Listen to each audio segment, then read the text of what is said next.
What is up, everybody? Skratch coming up with another Raid Shadow Legends video. Today, I'm gonna show you how to build your champions to make them massive carries.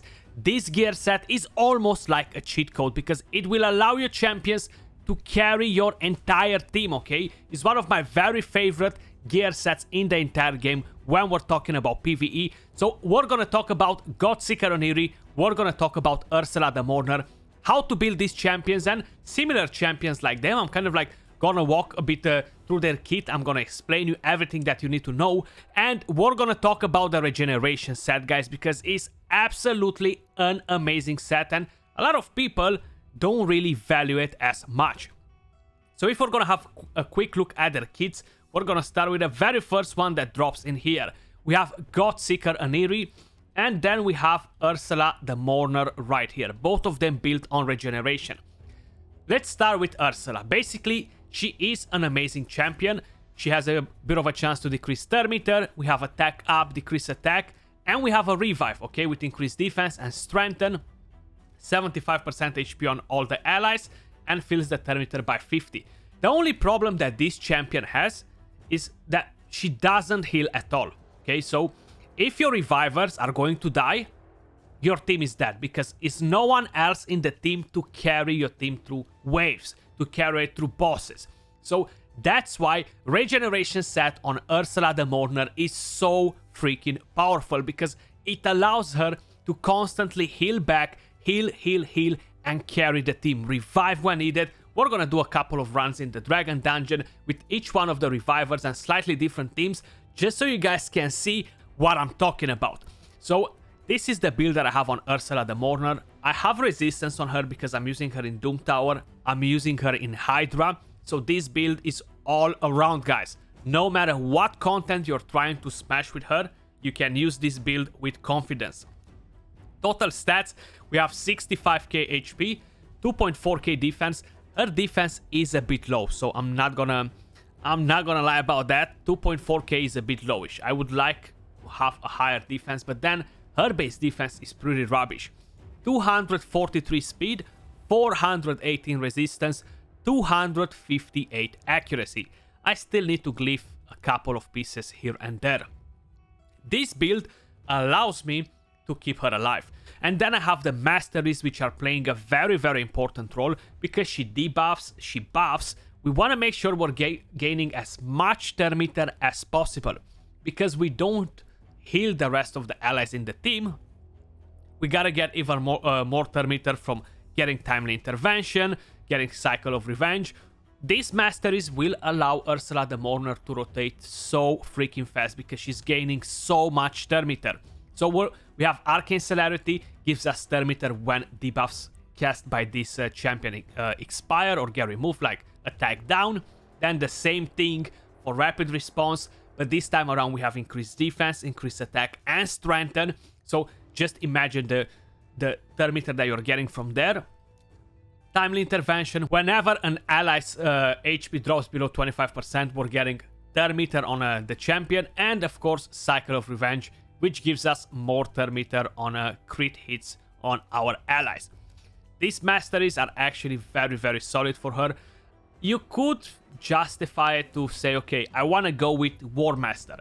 But I feel like she just doesn't hit hard enough. A War Master proc here and there can help you, but I would rather have a better support for my team because this is the main role for the champion. So this is my Ursula the Mourner. Let me quickly show you the gear that I have on her. So I have this weapon right here. This is actually a very nice weapon. I got lucky to have quite a few perception weapons with 3 or speed. This is the helmet, shield, HP gauntlet, HP chest piece, and we have speed boots right here. Then we have a defense ring. You see, the defense is just not that amazing, so I prefer to have defense pieces that are flat because it will give better value, you know. Then I have a HP amulet, and of course I have a resistance banner.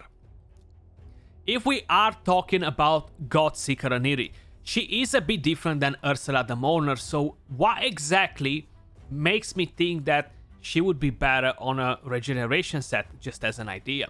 So I have her build like this. 1 speed set, and regeneration. Now, the reason why I have her like this is because I used her in the Iron Twins Fortress. I used her on the Bommel. So having a different set on her, unfortunately, is just not enough to keep her alive, even with the healing that she is bringing in for herself. So I want to make sure she is alive to carry the rest of the team. That's why regeneration is so freaking powerful on so many different champions. If you want to build a champion to solo something, guys, most probably you're gonna go and use regeneration. So this is my Theodore. Let me quickly show you as an idea a different champion like Euros the Soul Cage. It might be in my vault actually, because I'm not using the champion in many other places. But regeneration, again, solo the Scarab King without a problem. Regeneration is so freaking powerful. That's kind of like my main point. So, Godseeker Aniri.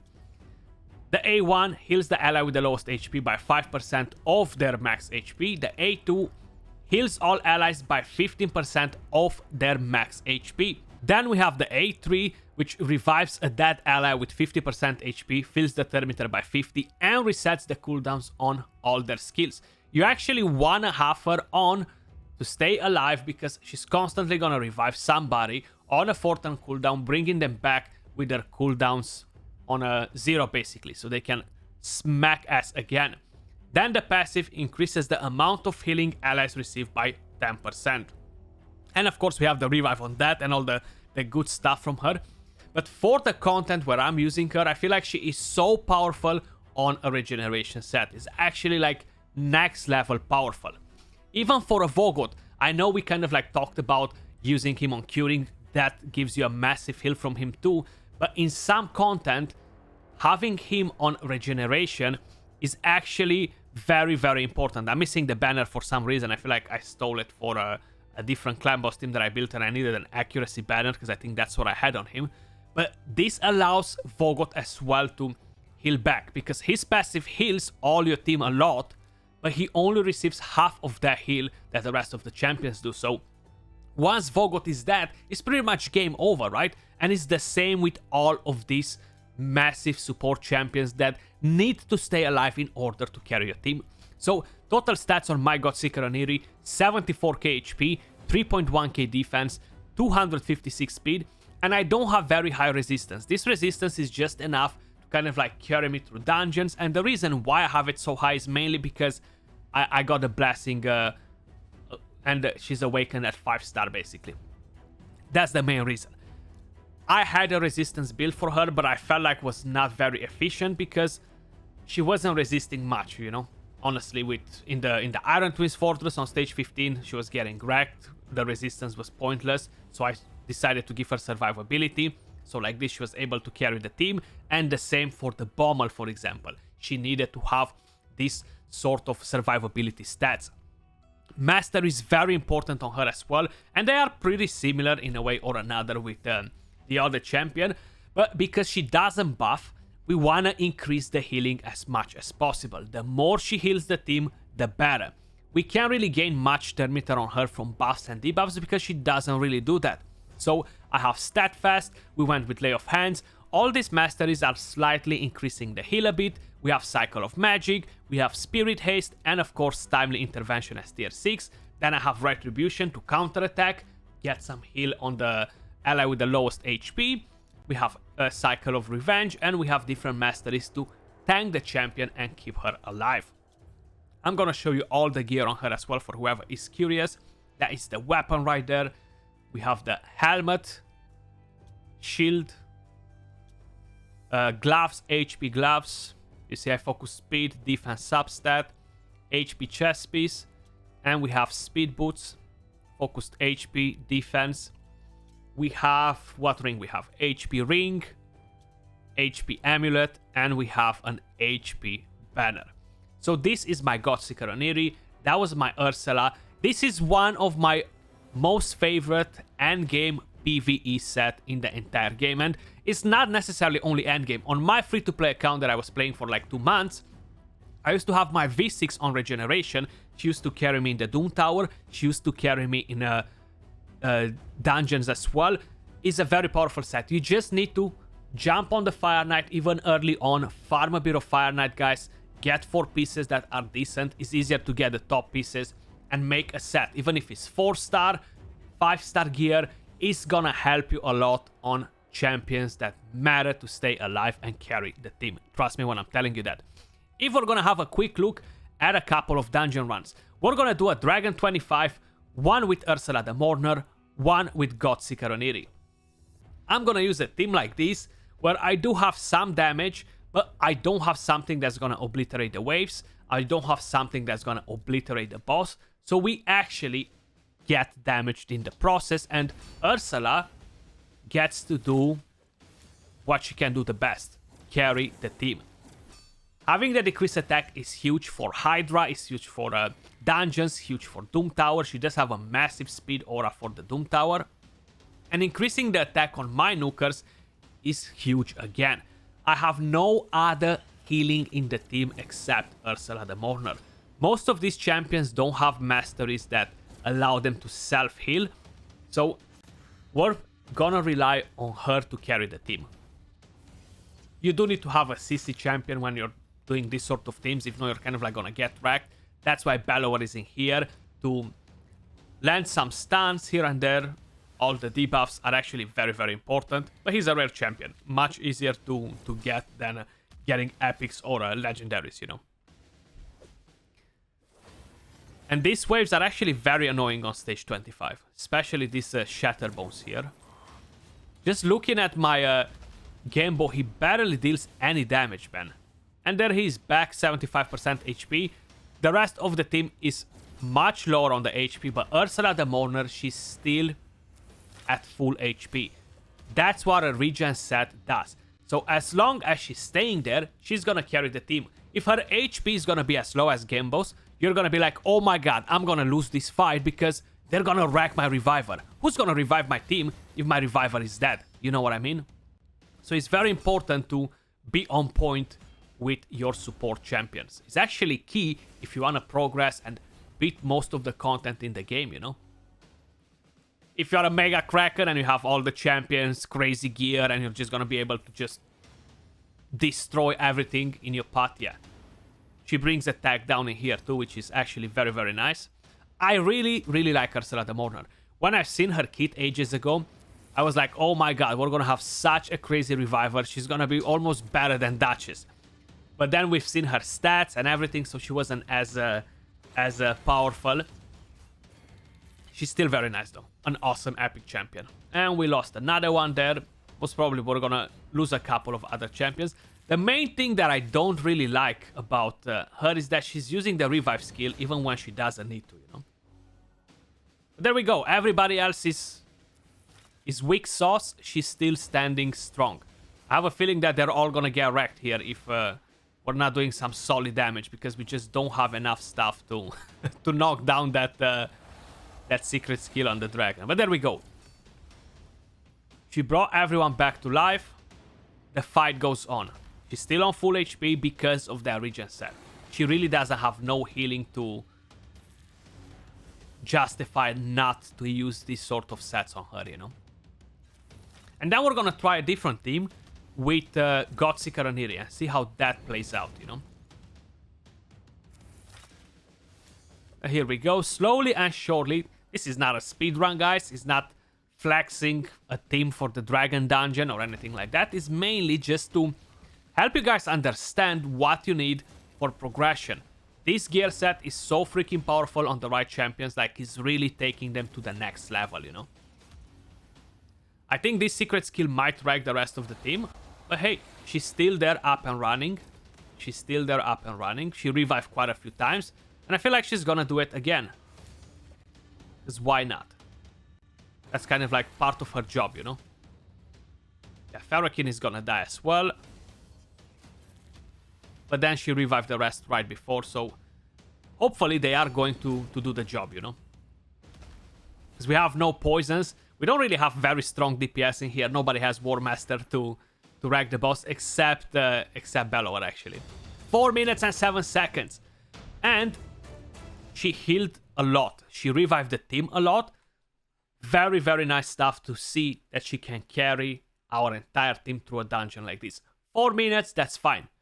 It's not something that we're trying to... I'm not trying to impress nobody, let me just put it like that. So if I'm gonna take out Ursula the Mourner, and I'm gonna take out Zargala, because I'm gonna have to bring in a different attack down champion. They kind of like go hand in hand, you kind of need to have them. So we're gonna bring in probably a Stag Knight, because I have a decreased attack defense down, so that's gonna work out. We're gonna bring in Godseeker Aniri, and I'm kind of like tempted to change that Gambo for somebody that might give us an aura. But I'm not sure who we can use in here. Maybe even a Husk actually doesn't really give us an aura. Nobody really gives us an aura for all this stuff in here. So you know what? We're gonna go with Gambo again. Come back, Gambo. Come back. Yeah, we can stay like that. No aura for dungeons. Let's see how is Godseeker Aniri going to carry the team this time around, because she only revives one single target.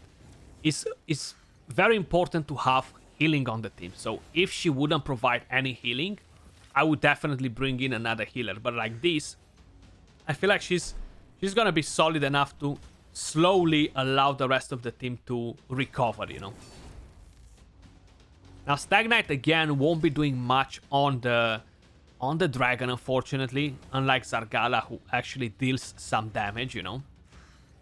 So we really gotta rely on Farrakeen the Fat and a couple of War Master procs from Bellower to deal the damage on the dragon, on the secret skills. Bellower is so freaking powerful. Like this round, he literally destroyed those waves. They stood no chance against him. He is definitely one of the best rare champions in the game. I think I would put Coldheart the best, because everybody's using Coldheart. Early game, mid game, end game. I mean early game not as much, but Bellower, he's just a massive powerhouse all around. Early game, mid game, end game. I'm still using him in Doom Tower, Secret Rooms. I'm using him in Faction Wars. If I gotta do anything with rare champions, I'm using him there as well. He's such a powerful champion, you know. But because of the heal right here that Godseeker Aniri gives, we don't really lose champions, you know. That might change on the boss once the dragon is gonna start to destroy us. But it's definitely good to see that she is on full HP and she heals the rest of the team pretty good, you know. She's definitely keeping them up and running. So we haven't lost anyone just yet. Unlike with Ursula the Mourner. The heal is definitely coming in handy. Let's see, are we gonna do this run a bit faster than the previous one? Or maybe not as fast? I have a feeling that this might be a bit more successful. If we're not losing our allies as often, you know, if we get to heal a bit more. You see, she lost some HP, but that's fine. She really doesn't even drop under 50% HP. That's how powerful the regen set is on, guys. Very, very good. And I cannot recommend you enough. Start farming some Fire Knight. Do stage 13, whatever stage you guys can do when you're early on in the game. Having one regen set can boost your progression a lot, even in the Doom Tower, in dungeons. You just gotta have it on the right champion, you know. Yeah, this is definitely looking much better than before. Just because she brings a bit of healing on the team. It's actually huge. Very powerful like that. But just looking around, she is healing the team pretty solid, you know. She's always on full HP, so we don't have to worry about nothing like this. There we go. This looks like it's about to end in the next 10 seconds, maybe. We have some poisons in there, an HP burn. Attack down. We lost the champion again, that's fine. Bam, extra turn, all the skills on a 0 cooldown, so we get to smack again. And they should be it. Dragon kaput. 1.2 million heal from her, so I feel like Ursula, the Mourner, healed for around 700k. The fight took longer. So it's pretty solid, guys. I just wanted to kind of like make sure that you guys understand the full potential of the regeneration set. Not only for progression, but in the actual endgame as well. I have so many champions built on regeneration, honestly. I can't even remember. Probably I have like 15 champions built in regeneration, or around there, 10 to 15 champions. Let me know how many champions you guys have built on regenerations, what champions you're using on this set, and how much you like the regeneration set. But that was all for this video. Much love, appreciate all of you guys watching, and I'll catch you all soon in the next one. Peace.